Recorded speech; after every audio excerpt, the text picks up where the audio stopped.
प्राचीन इतिहास का वर्णन। महातपा कहते हैं, राजन, त्रेता युग के आदि में जो वीर मणि से उत्पन्न हुए थे तथा जिनमें से एक तुम भी हो, अब उनका वृत्तांत बताता हूँ, सुनो। नरेंद्र, सतयुग में जिसका नाम सुप्रभ था वह तुम ही हो। यहाँ प्रजापाल के नाम से भी तुम्हारी प्रसिद्धि हुई है। राजन, शेष महाबली नरेश त्रेता युग में होंगे। जो दीप्त तेजा था उसका नाम शांत कहा गया है। सुरश्मि महाबली राजा शशकर्ण के नाम से ख्याति प्राप्त करेगा। शुभ दर्शन ही पांचाल राजा होगा, इसमें संदेह नहीं है। सुशांति अंग वंश में जन्म लेकर सुंदर नाम से विख्यात होगा। सुंद ही सत्य युग में के अंत में मुचकुंद हुआ। इसी प्रकार सुद्युम्न तुरु नाम से, सुमना सोमदत्त नाम से तथा शुभ संवरण नाम से विख्यात हुए। सुशील वसुदान हुआ और सुखद अशुपति नामक राजा हुआ। शंभु सेनापति के नाम से प्रसिद्ध हुआ। कांत दशरथ के नाम से विख्यात राजा हुए और सोम की राजा जनक नाम से प्रसिद्ध हुए। राजन, ये सभी नरेश त्रेता युग में हुए थे।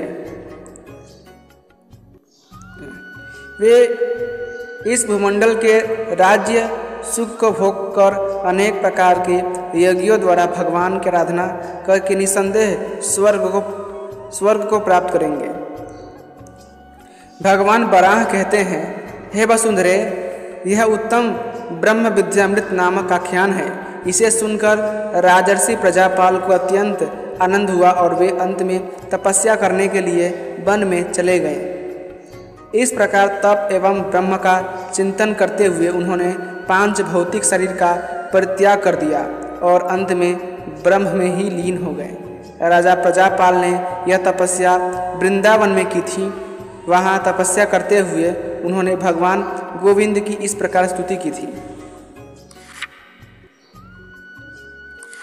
राजा प्रजापाल ने कहा, जो संपूर्ण जगत के रूप में विराजमान है, गोपेंद्र एवं उपेंद्र जिनके नाम हैं, जिनकी किसी से तुलना नहीं की जा सकती, जो एकमात्र संसार चक्र को चलाने में कुशल है तथा पृथ्वी जिनके आश्रय पर टिकी है, उन देवेश्वर भगवान गोविंद को मैं नमस्कार करता हूँ।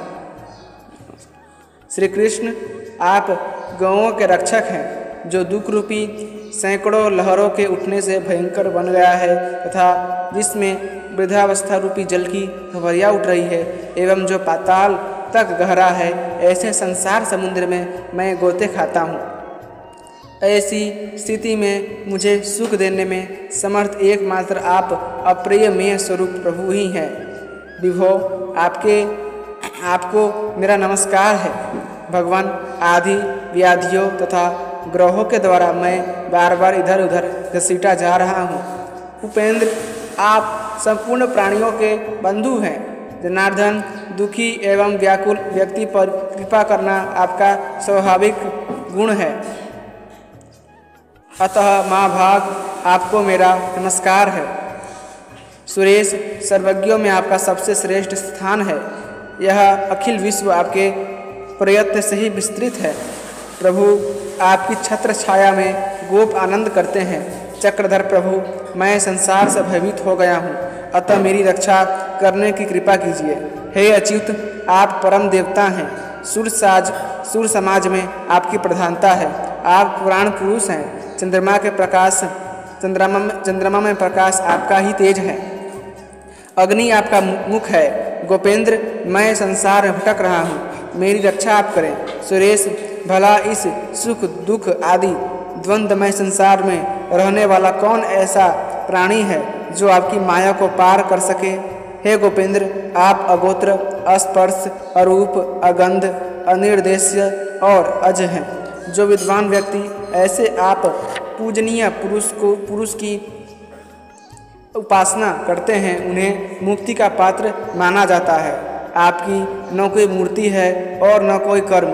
आप परम कल्याणमय हैं। आप शंख चक्र एवं कमल धारण करते हैं। यह पुराणों का कथन या सारी स्तुति औपचारिक मात्र है। मैं आपको निरंतर नमस्कार करता हूँ। आप वामन का अवतार धारण करके तीनों लोकों पर विजय पा चुके हैं। आप कृष्णादि चतुर्भुजों से शोभा पाते हैं। शंभु, विभु, भूतपति और सुरेश, ये सब आपके ही नाम हैं। ऐसे अनंत एवं विष्णु नामधारी आप प्रभु को मैं प्रणाम करता हूँ। भगवान, आप स्थावर जंगम अखिल जगत की सृष्टि, पालन और संहार करते हैं। प्रभु, मैं मुक्ति चाहता हूँ, अतः आप अभी मुझे उस स्थान पर ले चले जहाँ गए हुए योगी पुरुष पुनः वापस नहीं आते। हे विश्वमूर्ते गोविंद, आपकी जय हो।